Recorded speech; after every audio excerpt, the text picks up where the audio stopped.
வணக்கம். தினோ யூடியூப் சேனலுக்கு தங்களை இனிதே வரவேற்கிறோம். இந்த நாள் இனிய நாளாக அமைய இறைவனை வணங்கி வாழ்த்துகிறேன். வணக்கம். ஞாயிற்றுக்கிழமை பிப்ரவரி மாதம் 18ஆம் தேதி, சோபக்கிருத வருஷம் மாசி மாதம் 6ஆம் தேதி, மாசி 6 பிப்ரவரி 18. நட்சத்திரம் பகல் 1:25 வரை ரோகிணி, அதன் பிறகு மிருகசீரிஷம். 1:25 PM வரையிலே ரோகிணி, பிறகு மிருகசீரிஷம். திதி வளர்பிறை, நவமி மத்தியானம் 12:39 வரை, நவமி திதி மத்தியானம் வரைக்கும் இருக்கு. அதுக்கப்புறம் தசமி. யோகம் சித்த யோகம், துலா ராசிக்கு சந்திராஷ்டமம். ராகு காலம் 4:30 மணி முதல் 6 மணி வரை, யமகண்டம் பகல் 12 மணி முதல் 1:30 வரை, குளிகை நேரம் பிற்பகல் 3 மணி முதல் 4:30 மணி வரை.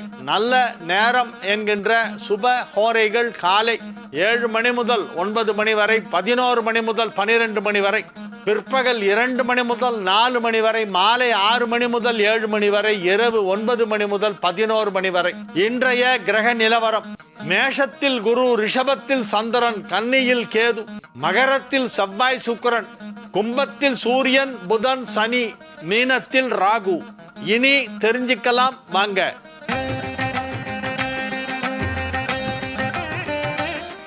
ஆர் கோபாலன், நம்பர் 5, புதுத்தெரு, மயிலாடுதுறை. சஷ்டியப்த பூர்த்தி, பீமரத சாந்தி, சதாபிஷேகம் 60, 70, 80 இவையெல்லாம் நடைபெறுவதற்கு முன்பால் ஸ்ரீவாஞ்சியம் வாஞ்சிநாத சுவாமியை தரிசனம் செய்துவிட்டு பிறகுதான் இவைகளையெல்லாம் செய்ய வேண்டும் என்கிறார்களே, இது உண்மையா? அது அந்த ஊர்க்காரங்களுடைய நம்பிக்கை சார். அவங்க சொல்லுவாங்க, எங்க ஊரு காசிக்கு வீசம் கூடம்பாங்க. ஸ்ரீவாஞ்சியக்காரங்க நிறைய பேர் எனக்கு ஃப்ரெண்ட்ஸு. காசிக்கு வீசம் கூட அப்படிம்பாங்க. அங்க யமனுக்கு தனி சன்னதிலாம் இருக்கு. லக்ஷ்மி தேவி வழிபட்ட தலம், யமன் வழிபட்ட தலம். அதனாலதான் ஸ்ரீவாஞ்சியம்னு வந்தது. ஆனா சஷ்டப்த பூர்த்தி சதாபிஷேகத்துக்கெல்லாம் அங்க போயிட்டு தான் பண்ணிக்கணும்ன்ற மாதிரி மற்ற ஊர்க்காரங்களுக்கெல்லாம் அந்த மாதிரி ஒன்றும் ஒரு நிர்பந்தம் இல்லை. போகலாம், சஷ்டப்த பூர்த்தி பண்ணிட்டு போய் கூட அங்க போய் தரிசனம் பண்ணலாம். ஆயுள் விருத்தி தரக்கூடிய தலங்களிலே ஸ்ரீவாஞ்சியமும் ஒன்று. அதனால நீங்க சொல்றதுல ஓரளவு ஒரு கருத்து இருக்கு. ஆனா அது கம்பல்சரி அங்க போயிட்டு தான் பண்ணணும்ன்ற மாதிரி இல்லை. It's only optional. If you want you can go. என்னை பார் யோகம் வரும் என்று வாசகம் எழுதப்பட்ட யோகராணிகள் என்று இரு கழுதைகளுடன் படம் போட்டு புகைப்படத்தை திருஷ்டியாகவும் யோகம் சேரவும் வீட்டு வாசலில் முதற்கொண்டு வாங்கி வணிக நிலையங்களிலே காணப்படுகிறது. கழுதைகள் புகைப்படத்தை மாட்டுவதால் யோகம் வருமா? நல்ல கேள்வி. யார் இது? நம்ம பழைய வாசகர் ஐயம்பேட்டை BR கவிதை ராஜா கேட்கிறாரு. கழுத படத்தை போட்டு என்னை பார் யோகம் வருன்றாங்களே, கழுத படத்தை பார்த்தா யோகம் வருமா? அது ஏதோ ஒரு நம்பிக்கையில பண்றாங்க சார். அது எனக்கு அந்த மாதிரி இதெல்லாம் சாஸ்திர ரீதியா கிடையாது. சில ஊர்க்காரங்களுக்கு சில ஃபெய்த் உண்டு, தெரியுமா உங்களுக்கு? அவங்களுடைய ஃபெய்த் அவ்வளவுதான். அதுல ஒன்றும் சாஸ்திர ரீதியா இதை பார்த்தா நல்லது. காலையில் எழுந்தவுடன் விழிக்கத்தக்கவை அப்படின்னு கேலண்டர்ல பஞ்சாங்கத்துல ஒரு லிஸ்ட் கொடுத்துருப்பான். மலை, மலை சார்ந்த இடங்கள், கடல், தாமரை, பச்சை பசேல் என்ற வயல், தங்கம், உள்ளங்கை, மனைவி, கருங்குரங்கு அப்படின்னு போட்டிருப்பான். கம்மா போட்டிருப்பான். நல்ல வேலை, மனைவி பக்கத்துல ஒரு கம்மா போட்டு கருங்குரங்குன்னு போட்டிருப்பான். அது மாதிரி இது ஏதோ கழுதை பார்த்தா யோகம். நான் கூட பார்த்துருக்கேன், இந்த படம் காமெடியா இருக்கும். என்னை பார் யோகம் வரும்னு போட்டு 2 கழுதை நிற்கிற மாதிரி போட்டிருப்பாங்க.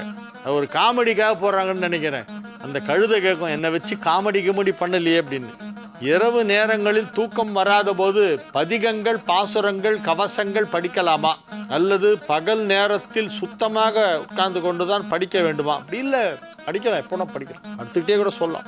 காயத்ரி மந்திரங்கள், ஸ்லோகங்கள் பாராயணம் செய்யலாமா? அதெல்லாம் பெட்டில் பண்ண வேண்டாம், படுத்துக்கிட்டு பண்ண வேண்டாம். மற்றபடி நீங்க கடவுள் சம்பந்தமான பாடல்களை எல்லாம் உங்களுக்கு தெரிஞ்சதெல்லாம் படுத்துக்கிட்டே தூக்கம் வர வரைக்கும் சொல்லிட்டே இருக்கலாம். சொல்லிட்டு அப்படியே தூக்கம் வந்துடும்.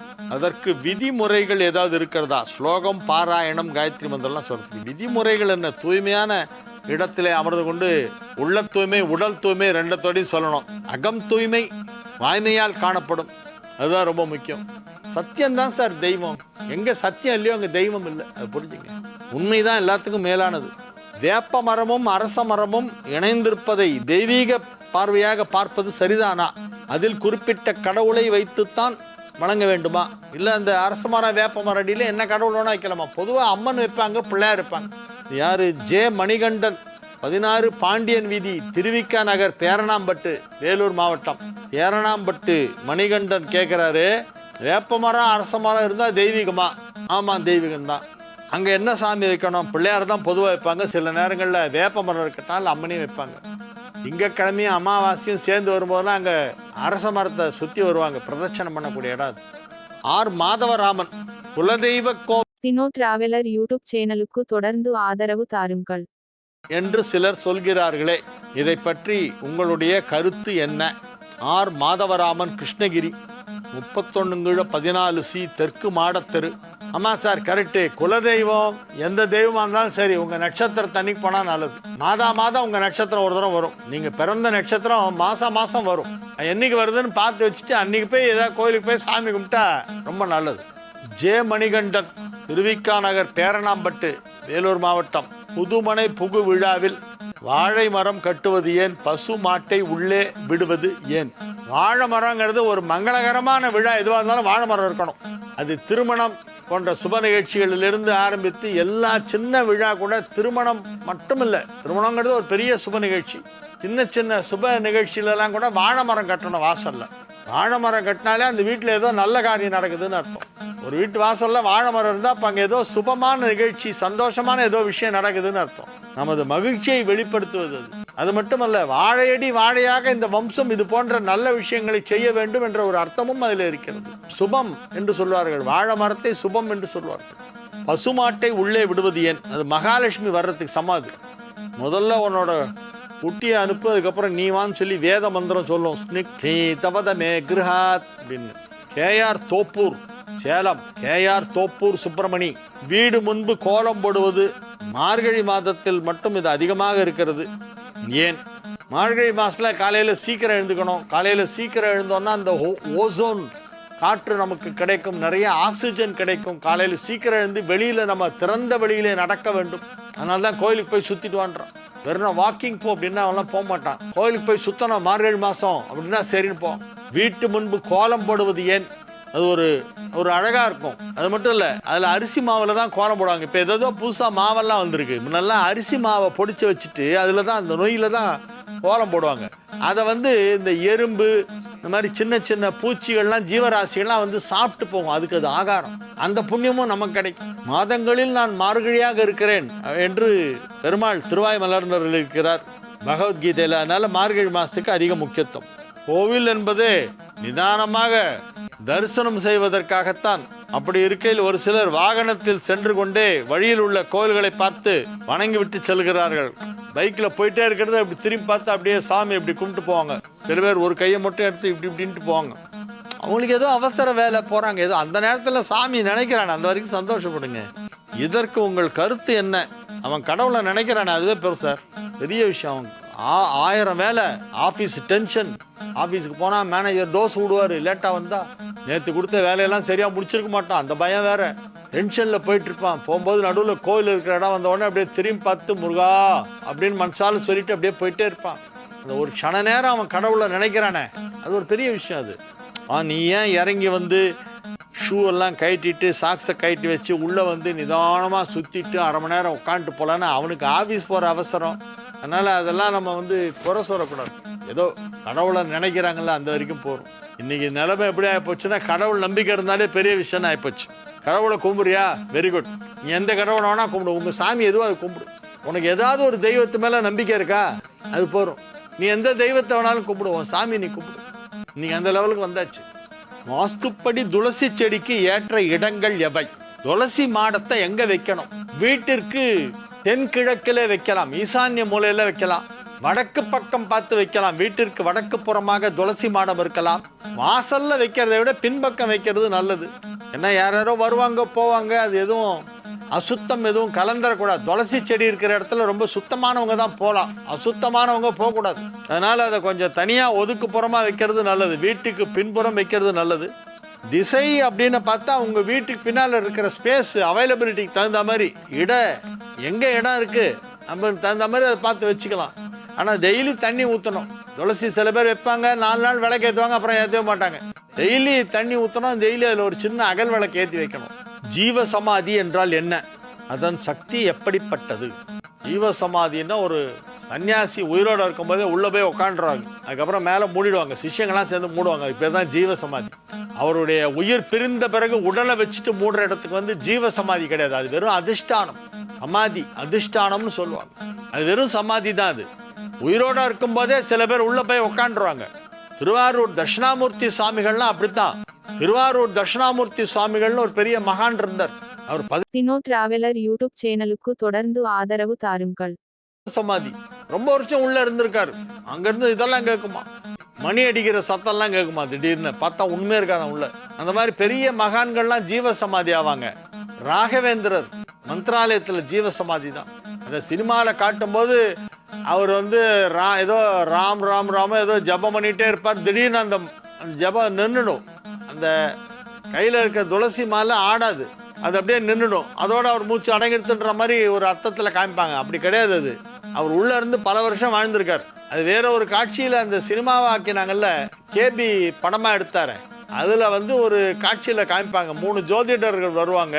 ஒருத்தர் வந்து இவருடைய ஜாதகத்தை பார்த்துட்டு இவருக்கு 100 வயசு அப்படிம்பாரு. இன்னொரு ஜோதிடர் வேற ஏதோ கணக்கு போட்டு அவருக்கு வந்து 700 வயசு அப்படிம்பாரு. இன்னொருத்தர் பார்த்துட்டு 400 வயசுன்னு ஏதோ ஒன்று சொல்லுவார். அவங்க அப்புறமா அவர் 3 பேருமே சரின்னு சொல்லிட்டு சிரிப்பார். அவர் அது எப்படி 3மே சரியாகும்னு இவங்க கேட்டோடனே, இந்த பூத உடலோட நான் இங்கே வாழ போகிறது 100 வருஷம், அதுக்கப்புறம் உள்ள ஜீவ சமாதியில் இருக்க போகிறது ஒரு 300 வருஷம், அதுக்கப்புறம் வெளியே வந்து யார் கண்ணுக்கும் தெரியாம சூஷ்ம ரூபத்துல உலாவ போறது ஒரு 700 வருஷம் அப்படின்னு சொல்லி அதுக்கு விளக்கம் கொடுப்பார் ராகவேந்திர சுவாமிகள். அந்த மாதிரி மகான்கள்லாம் இருந்திருக்காங்க. நிறைய பேர் ஜீவ சமாதி ஆயிருக்காங்க. ஜீவ சமாதி அப்படி என்றால் ஒரு முனிவர் அல்லது ஒரு தவச்சீலர், ஒரு சன்னியாசி, அவர் உயிருடன் இருக்கும் பொழுதே போய் உள்ள உக்காண்டு மூட சொல்லிடுறது, அதுக்கு பேர் தான் ஜீவ சமாதி. அது ரொம்ப பவர்ஃபுல். ஜீவ சமாதியில போய் ஒரு விஷயத்தை நம்ம வேண்டிட்டு வந்தோம்னா கண்டிப்பா நடக்கும். 100% நம்பிக்கையோட பண்ணணும். நம்பிக்கையோட வேண்டிட்டு வந்தோம்னா கண்டிப்பா நடக்கும். ஏன்னா மகான்களுக்கெல்லாம் அவ்வளவு ஒரு சக்தி. தலையெழுத்த மாத்த முடியுமா மகான்களால? கடவுள் மாத்த மாட்டார், மகான்களால் மாத்த முடியும். மகான்கள் ஒண்ணு வாக்கு கொடுத்துட்டா அந்த கடவுள் காப்பாற்றணுமா? ஏன்னா அவன் பக்த வத்சலனவன், பக்தர்களுக்கு வாத்சல்யமானவன், பக்தர்களுக்கு எளிமையானவன். அடியார்கள், அருளாளர்கள், மகான்கள் ஏதேனும் ஒன்றை அவர்கள் வாய் திறந்து சொல்லிவிட்டால் அந்த வாக்கு பொய்யாக கூடாது என்பதற்காக கடவுளே அதை நிறைவேற்றுவாராம். அதனால மகான்கள் வழிபாடு ரொம்ப முக்கியம், ரொம்ப சக்தி வாய்ந்தது. அது எல்லாரும் பண்ணலாம். ஒளிமயமான எதிர்காலம். மேஷ ராசிக்கு இன்றைய நாள் நன்மைகள் அதிக அளவிலே நடைபெறக்கூடிய நல்ல நாள். 2ஆம் இடமான ரிஷபத்தில் சந்திரன் உச்சம். 2ஆம் இடம் என்பது தனஸ்தானம், குடும்பஸ்தானம், வாக்குஸ்தானம்.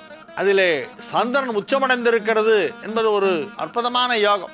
எனவே நன்மைகள் சற்று அதிக அளவிலே நடைபெறும். உங்கள் செல்வாக்கு அதிகமாக இருக்கும். உங்களுக்கு கிடைக்கக்கூடிய சமூக அந்தஸ்து அதிகரிக்கும். உங்களுடைய சமூக அந்தஸ்து அதிகரிக்கும், செல்வாக்கு அதிகரிக்கும். பொருளாதாரத்திலே நல்ல வளர்ச்சி ஏற்படும். மிகப்பெரிய வளர்ச்சி பொருளாதாரத்தின் மூலமாக கிடைக்கும். எனவே அதிக நன்மைகள் நடைபெறக்கூடிய நல்ல நாள். சந்தோஷமாக இருப்பீர்கள். குடும்பம் மகிழ்ச்சியாக இருக்கும். இல்லறம் நல்லறமாக நடைபெற்று கொண்டிருக்கும். மாணவ மாணவியரெல்லாம் மிகவும் நன்றாக படிப்பார்கள். ரிஷப ராசிக்கு இன்றைய நாள் மிக மிக அற்புதமான நாள். ராசியிலேயே சந்திரன் இருக்கிறது. சந்திரன் ராசியில் உச்சமடைந்திருக்கிறது. வெறும் சந்திரன் இருக்கிறது என்பது மட்டுமல்ல, ராசியிலே சந்திரன் உச்சமாக இருக்கிறது. Exalted Moon. மிகப்பெரிய நன்மைகள், மிக மிக அற்புதமான நன்மைகள். மனதிலே ஒரு பெரிய தெளிவு ஏற்படும். எதை செய்யலாம், எதை செய்யக்கூடாது, யாரை நம்பலாம், யாரை நம்பக்கூடாது, இதை எப்படி செய்தால் அது நன்றாக நடந்து முடியும், இதை எப்படி செய்யக்கூடாது, எப்படி செய்யலாம், டூஸ் அண்ட் டோன்ட்ஸ் எல்லாம் இப்ப தெளிவா தெரியும். கடவுள் உங்களுக்கு புரிய வைப்பார். எதை செய்யலாம், எதை செய்யக்கூடாது என்பது கடவுளே புரிய வச்சுருவார். அப்ப நீங்க you will do the correct thing, you will not two anything wrong. அதுவே போருமே, எல்லாம் நல்லா நடக்கும். நம்ம தவறாக ஒன்றை செய்யாமல் இருந்தாலே எல்லாம் தானே நடந்துரும். அந்த மாதிரி ஒரு நல்ல எண்ணம் நல்லா இருக்கும், சிந்தனை நன்றாக இருக்கும், அறிவு தெளிவாக இருக்கும். எனவே இது ஒரு நல்ல நாள். மிதுன ராசிக்கு இன்றைய நாள் நன்மைகள் அதிக அளவிலே நடைபெறக்கூடிய நல்ல நாள். ஆறுக்குடையவன் 8ஆம் இடம் சென்றதால் யோகம். 9ஆம் இடத்திலே ராசி அதிபதி வலுவாக சூரியனுடன் இணைந்திருப்பதால் யோகம். 2 குடையவன் 12ஆம் இடத்திலே உச்சம் பெற்றதால் யோகம். தனஸ்தானாதிபதி விரயஸ்தானத்திலே உச்சம் பெற்றிருப்பதால் சுப விரயங்கள் ஏற்படக்கூடிய வாய்ப்பு இருக்கிறது. வருமானம் அதிகமாக வரும், நிறைய பணம் வரும், நிறைய செலவாகும், சந்தோஷமா இருப்பீங்க. வீடு வாசல் எல்லாம் வாங்கக்கூடிய வாய்ப்பு இப்பொழுது இருக்கிறது. சொந்தமாக வீடு வாங்குவீர்கள், தோட்டத்தை புனரமைப்பீர்கள், தோட்டத்திலே உள்ள செடிகளை எல்லாம் மாத்தி வச்சு புதுசா சில செடிகள் எல்லாம் போய் நர்சரியிலன்னு வாங்கிட்டு வந்து வச்சு விதவிதமான வண்ண வண்ண மலர்களெல்லாம் பூக்கக்கூடிய செடிகளை எல்லாம் தினோ டிராவலர் யூடியூப் சேனலுக்கு தொடர்ந்து ஆதரவு தாருங்கள். அளவில் நடைபெறக்கூடிய நல்ல நாள். கடக ராசிக்கு இன்றைய நாள் மிகவும் சந்தோஷமான நாள். ராசி அதிபதி 11ஆம் இடத்திலே உச்சமடைந்திருக்கிறது.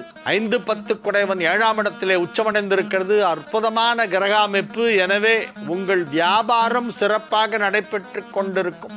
அதிக வருமானம் கிடைக்கக்கூடிய நல்ல நாள். எந்த செயலை செய்தாலும் அதிலே உங்களுக்கு பணம் கிடைக்கும். எதை செய்தாலும் லாபகரமாக செய்வீர்கள். எந்த ஒரு நேரத்தையும் வீணடிக்க மாட்டீர்கள். நீங்கள் இன்றைய நாள் முழுவதுமே பிஸியாக இருப்பீர்கள். இன்னைக்கு ஞாயிற்றுக்கிழமையா இருந்தா கூட நீங்க ரொம்ப பிஸியா இருந்துட்டு இருப்பீங்க. உங்களுடைய வேலைகள் எல்லாமே உங்களுக்கு சுலபமாக நடந்து முடியும். குடும்பம் அமைதியாக இருக்கும். குடும்பத்தில் சுப நிகழ்ச்சிகள் நடைபெறும். அசையா சொத்துக்கள் வாங்கக்கூடிய வாய்ப்பு இப்பொழுது வலுவாக காணப்படுகிறது. நிறைய ப்ராப்பர்ட்டி வாங்க போறீங்க. இப்ப அதுதான் மெயின். உங்களுடைய பலன் எடுத்துக்கிட்டாக்க இப்ப கடகத்துக்கு முக்கியமா சொல்லக்கூடியது என்னன்னா, நிறைய வாங்குவீங்க. இப்போ வீடு வாங்கிறது, நிலம் வாங்கிறது, தோட்டம் வாங்கிறது, தோப்பு துறவெல்லாம் வாங்கி போடுறது, அங்கங்க ஒரு ஃபார்ம், அங்கங்க ஒரு வீடு, அங்கங்க ஒரு பங்களா, இந்த மாதிரிலாம் வாங்கிட்டே இருப்பீங்க. நன்மைகள் அதிக அளவிலே நடைபெறும். சொந்த வீடு வாங்கும் யோகம் வெகு சிறப்பாக இருக்கிறது. வெகு சிறப்பாக. சிம்ம ராசிக்கு இன்றைய நாள் நன்மைகள் அதிக அளவிலே நடைபெறக்கூடிய நல்ல நாள். மாணவ மாணவியரெல்லாம் நன்றாக படித்து வரப்போகும் தேர்வுகளை வெகு சிறப்பாக எழுதுவார்கள். தேர்வுக்கு தங்களை தயார்படுத்திக் கொள்வார்கள். 7ஆம் இடத்திலே புதன் அமர்ந்து கொண்டு ராசியை பார்த்து கொண்டிருக்கின்ற அற்புதமான கிரக அமைப்பு. 7ஆம் இடத்திலே 7 குடைவன் ஆட்சி. அதை தவிர சூரியனும் புதனும் 7ஆம் இடத்திலே இருந்து ராசியை பார்த்து கொண்டிருக்கின்றன. ராசி அதிபதி சூரியன் 7லிருந்து ராசியை பார்க்கிறது, புதனோடு சேர்ந்து ராசியை பார்க்கிறது. எனவே நன்மைகள் அதிக அளவிலே நடைபெறும். குறிப்பாக மாணவ மாணவியர் கல்வியிலே வெகு சிறப்பாக முன்னேற்றம் அடைவார்கள். இந்த வருஷம் வர பரீட்சையெல்லாம் ரொம்ப நல்லா எழுதி நல்ல மார்க் வாங்கி அடுத்த நிலைக்கு உயர்வீர்கள். திருமண வயதில் இருப்பவர்களுக்கு திருமணம் இப்பொழுது நிச்சயமாகும். 7 குடைவன் தான் 7 ஆட்சியா இருக்கு, அதனால திருமணம் செய்யலாம். 7ல் சனி இருக்கிறதே, திருமணம் செய்யலாமா என்று சிலர் கேட்பார்கள். 7ல் 7 குடைவன் தான் இருக்கிறது. 7 குடைவன் யார்? சிம்ம ராசிக்கு 7ஆம் வீடு எது? கும்பம். அதற்கு அதிபதி யார்? சனி. அதுதானே இருக்கு. 7 குடைவன் 7ல் ஆட்சியாக இருந்தால் அது எப்படி தீமையாகும்? எனவே இப்பொழுதுதான் திருமணம் நடக்கும். திருமணம் செய்யலாம். திருமணத்துக்கு முயற்சி செய்தால் விரைவிலே நடைபெற்றுவிடும். ஹரிகேசா matrimony.com அப்படின்னு ஒரு திருமண தகவல் மையம் இருக்கு. இணையதளம் வாயிலாக ஒன்லி ஆன்லைன். ஹரிகேசா matrimony.com அதுல பதிவு பண்ணுங்க. இன்னைக்கு மத்தியானம் 12:30 மணிக்கு மேல ரொம்ப நல்லா இருக்கு டைம், பண்ணுங்க. கன்னி ராசிக்கு இன்றைய நாள் நன்மைகள் அதிக அளவிலே நடைபெறுகின்ற நல்ல நாள். 9ஆம் இடத்திலே சந்திரன் உச்சமடைந்திருக்கிறது. லாபஸ்தானாதிபதி 9ஆம் இடமான பாக்கியஸ்தானத்திலே சென்று அங்கே உச்சமடைந்திருக்கிறது என்பது அற்புதமான ஒரு யோகம். ராசி அதிபதி சூரியனோடு இணைந்திருக்கிறது என்பது ஒரு சிறப்பான நன்மை. எனவே இது ஒரு நல்ல நாள். மகிழ்ச்சியாக இருப்பீர்கள். வெற்றிகரமாக உங்கள் வேலைகளை எல்லாம் செய்து முடிப்பீர்கள். உங்கள் இல்லம் சிரித்து பேசக்கூடிய நல்ல நாள். ஏதேனும் முக்கியமான விழாக்களிலே கலந்து கொள்வீர்கள். நாளைக்கு சுப முகூர்த்த நாள். இப்பெல்லாம் முதல் நாள் ரிசப்ஷன் வைக்கிறதான ஃபேஷன். அதனால இன்னைக்கு ஏதாவது கல்யாண ரிசப்ஷனுக்கு போவீங்க. நாளைக்கு காலையில முகூர்த்தம், இன்னைக்கு ரிசப்ஷன். அங்க போற இடத்துல எல்லாரையும் பார்ப்பீங்க. ரொம்ப சந்தோஷமா இருக்கும் உங்களுக்கு. ரொம்ப நாளைக்கு அப்புறம் உங்களுடைய உறவினர்களை எல்லாம் சந்தித்து அவர்களோடு மனம் விட்டு பேசி சிரித்து மகிழ்ந்து விருந்துண்ணக்கூடிய நாளாக இந்த நாள் விளங்குகிறது. எனவே இது ஒரு மகிழ்ச்சியான நல்ல நாள். துலா ராசிக்கு இன்றைய தினம் சந்திராஷ்டமம் இருக்கிறது. எனவே புதிய முயற்சிகளில் இறங்க வேண்டாம். அமைதியாக இருக்க வேண்டும். கடமைகளை மட்டும் செய்யுங்கள். வேற ஒன்றும் பண்ணாதீங்க. Do your duties but don't talk. இன்னைக்கு ஒரு நாள் தான் உங்களுக்கு சந்திராஷ்டமம். நாளையிலேருந்து நீங்க ஃப்ரீ பேர்ட், என்ன வேணா பேசுங்க. விருச்சிக ராசிக்கு இன்றைய நாள் மகிழ்ச்சியான நாள். பாக்யாதிபதி சந்திரன் 7ஆம் இடத்தில் உச்சம். ராசி அதிபதி செவ்வாய் 3ஆம் இடத்தில் உச்சம். அஞ்சுல ராகு இருக்கும்போது குழந்தை பிறக்கும். அஞ்சுல ராகு இருந்தாலே குழந்தை. நிறைய பேர் ஜாதகத்துல 5ல ராகு இருந்தா புத்திர பாக்கியம் இல்லைன்னு சொல்லி ரிஜெக்ட் பண்ணிட்டு இருக்காங்க. என்கிட்ட ஒன்று வந்தது ஒரு கேஸ். ஆன்லைன்ல கேள்வி கேட்டாங்க, இந்த மாதிரி எனக்கு 5ல் ராகு இருக்கிறது, அதனால எல்லாரும் வேணான்றாங்க, எனக்கு உண்மையிலேயே குழந்தை பாக்கியம் கிடையாதா அப்படின்னு ஒரு இளைஞர் கேட்டிருக்காரு, கேள்வி கேட்டார். நான் சொன்னேன், 5ல ராகு இருந்தா நிறைய ஆண் குழந்தை பிறக்கும், அவங்க தெரியாம சொல்றாங்க, உங்களுக்கு வேற யாரும் நல்ல வரனா கிடைக்கும், கவலைப்படாதீங்க. 5ல ராகு புத்திர தோஷம் அல்ல, 5ல் ராகு இருந்தால் குழந்தை உண்டு அப்படிங்கறத அவருக்கு ஆணித்தரமா சொல்லி அனுப்பிச்சேன். அது எதுக்காக இப்ப நான் அதை டிவியில சொல்றேன்னா, நிறைய பேர் இந்த தப்பை பண்றாங்க. 5ல ராகு இருந்தா குழந்தை பிறக்கான்னு சொல்லிட்டு இருக்கான் சில ஜோசியெல்லாம். இப்ப என்னன்னா, முறைப்படி ஜோசியம் படிச்சு வந்தவங்களோட ஆபீஸ்ல இருந்து ரிட்டையர் ஆனவங்க எல்லாம் பொழுது போலன்னா ஜாதகம் பாக்குறேன்னு உட்காந்துறாங்க. ஏஜிஸ் ஆபீஸ்ல இருந்து ரிட்டையர் ஆயிட்டு பொழுதே போல சார், என்ன பண்றது, ஜோசியம் பார்க்க ஆரம்பிச்சிட்டேன் அப்படிங்கிறான். அந்த மாதிரி யார் வேணா பார்க்கலாம் அது. எனவே இப்பொழுது விருச்சிக ராசிக்கு குழந்தை பாக்கியம் ஏற்பட போகிறது என்பது ஒரு முக்கியமான தகவல். 5ஆம் இடத்திலே ராகு இருப்பதால் ஆண் வாரிசு உருவாகும். அப்பாவுடைய நட்சத்திரம் இல்ல தாத்தாவுடைய நட்சத்திரத்தில் குழந்தை பிறக்கும். தாய் வழி தந்தை வழிதான். ராகு இருந்தா தந்தை வழி, கேது இருந்தா தாய் வழி. 5ல ராகு இருந்தா அப்பா நட்சத்திரம், பெரியப்பா நட்சத்திரம், அண்ணன் நட்சத்திரம், இதுலதான் குழந்தை பிறக்கும். தாத்தா நட்சத்திரத்துல பிறக்கும் சில நேரத்துல. அதே மாதிரி உங்களுக்கெல்லாம் இப்ப விருச்சிக ராசிக்கெல்லாம் 5ல ராகு இருக்கு, அதனால ஆண் வாரிசு பிறக்கும். தனுசு ராசிக்கு இன்றைய நாள் நன்மைகள் நடைபெறக்கூடிய நல்ல நாள். மகிழ்ச்சியான நல்ல நிகழ்ச்சிகளிலே கலந்து கொள்வீர்கள். அற்புதமான கிரக அமைப்பு ஏற்பட்டு இருக்கிறது. 5 குடைவன் 2ஆம் இடத்திலே உச்சமடைந்திருப்பதால் இப்பொழுது பூர்வ புண்ணிய ஸ்தானம் வலுப்பட்டு இருக்கிறது. எனவே பதவி உயர்வு கிடைக்கும். பதவி உயர்வு தேடி வரும். கௌரவ பதவிகள்லாம் கொடுப்பாங்க, ஹானரி போஸ்ட் எல்லாம் கொடுப்பாங்க. அற்புதமான நன்மைகள் நடைபெறக்கூடிய நல்ல நாள். மகிழ்ச்சியாக இருப்பீர்கள், ஆரோக்கியமாக இருப்பீர்கள், வெற்றிகரமாக உங்கள் வேலைகளை எல்லாம் செய்து முடிப்பீர்கள்.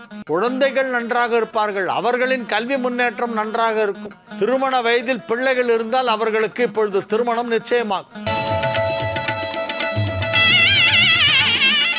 மகர ராசிக்கு இன்றைய நாள் மகிழ்ச்சியான நாள். லாபஸ்தானாதிபதியும் 4 குடைவனுமான செவ்வாய் ராசியிலே உச்சமடைந்திருக்கிறது என்பது ஒரு அற்புதமான யோகம். செவ்வாய் ராசியிலே உச்சமடைந்திருப்பதால் இப்பொழுது அசையா சொத்து வாங்கக்கூடிய வாய்ப்பு உருவாகும். தொழில் வளர்ச்சி நன்றாக இருக்கும். சொந்த வீடு, சொந்த அலுவலகம் போன்றவற்றை எல்லாம் வாங்குவீர்கள். கமர்ஷியல் ப்ராப்பர்ட்டி வாங்குறதுக்கு வாய்ப்பு இருக்கிறது. எனவே நன்மைகள் அதிக அளவிலே நடைபெறக்கூடிய நல்ல நாளாக மகர ராசிக்கு இன்றைய நாள் விளங்கும். குடும்பம் அமைதியாக இருக்கும், ஆரோக்கியம் நன்றாக இருக்கும், செல்வ செழிப்பு ஏற்படும், பண வரவு அதிகமாக இருக்கும். ரூபாய் என்ற மிஷின் ஒன்று வாங்கி வைங்க. கரன்சி நோட்டெல்லாம் என்ற மிஷின் இருக்கு பாருங்க, பேங்க்ல வச்சிருப்பாங்க. அந்த மாதிரி ஒரு மிஷின் வீட்டிலே வாங்கி வச்சுங்கன்னா நிறைய வரும். அதெல்லாம் என்றது கையால் இனிதான் அங்கெல்லாம் வலிக்கும், வீங்கிடும், கை வீங்கிடும். இவ்வளோ பணம் வரப்போகுது, நிறைய பணம் வரப்போகுது. அதனால மிஷின் வாங்கி போட்டு எண்ணுங்க. கும்பராசிக்கு இன்றைய நாள் நன்மைகள் நடைபெறக்கூடிய நல்ல நாள். குடும்பம் அமைதியாக இருக்கும். அலுவலகத்திலே புதிய பொறுப்புகள் வழங்குவார்கள். ஆரோக்கியம் நன்றாக இருக்கும். திருமண வயதில் உள்ள கும்பராசி அன்பர்களுக்கெல்லாம் இப்பொழுது திருமணம் நிச்சயிக்கப்படும். ஜென்ம சனி இருக்கே, கல்யாணம் பண்ணலாமா? நல்ல தசாபுக்தி நடைபெற்றால் பண்ணலாம். புத தசை, குரு தசை அல்லது சுக்கிர தசை நடைபெற்றால் கும்பராசிக்கு கல்யாணம் இப்பொழுது பண்ணலாம். புத தசை, சுக்கிர தசை, குரு தசை, இதுல ஏதாவது ஒண்ணு நடந்ததுன்னா ஜென்ம சனி ஒன்றும் பண்ணாது, திருமணம் செய்யலாம். இப்பொழுது திருமணத்திற்கான வாய்ப்பு வந்துவிட்டது. எனவே வெகு விரைவிலே திருமண நிச்சயதார்த்தம் நடைபெறப் போகிறது. மீன ராசிக்கு இன்றைய நாள் நன்மைகள் அதிக அளவிலே நடைபெறுகின்ற நல்ல நாள். 2க்கும் 9க்கும் அதிபதியான செவ்வாய் இப்பொழுது 11ஆம் இடத்திலே உச்சமடைந்திருக்கிறது. எனவே நன்மைகள் அதிக அளவிலே நடைபெறும். மகிழ்ச்சியாக இருப்பீர்கள், ஆரோக்கியமாக இருப்பீர்கள், அசையா சொத்து வாங்குவீர்கள். உங்கள் அலுவலகத்திலே எதிர்பாராத விதமாக திடீர் பதவி உயர்வு கிடைக்கும். திடீர் பதவி உயர்வு. நன்மைகள் அதிக அளவிலே நடைபெறப் போகின்றன. மிகுந்த மகிழ்ச்சியுடன் நீங்கள் இருப்பீர்கள், உற்சாகமாக காணப்படுவீர்கள், ஆரோக்கியமாக இருப்பீர்கள். மன வலிமை, உடல் வலிமை, பண வலிமை 3 சேர்ந்துரும். அப்புறம் கையில பிடிக்க முடியுமா? மனோபலம், தேக பலம், பணபலம் 3 சேர்ந்துரும். மீன ராசிக்கு இப்ப 3மே கிடைக்கும். எனவே நீங்கள் வெகு சிறப்பான நிலையிலே இருக்கக்கூடிய நல்ல நாளாக இந்த நாள் விளங்குகிறது. முக்கியமான முடிவுகளை எடுக்க போகும் நாளே இன்னைக்கு தான். இன்று நீங்கள் முக்கியமான முடிவுகளை எடுப்பீர்கள். தினோ டிராவலர் யூடியூப் சேனலுக்கு தொடர்ந்து ஆதரவு தாருங்கள்.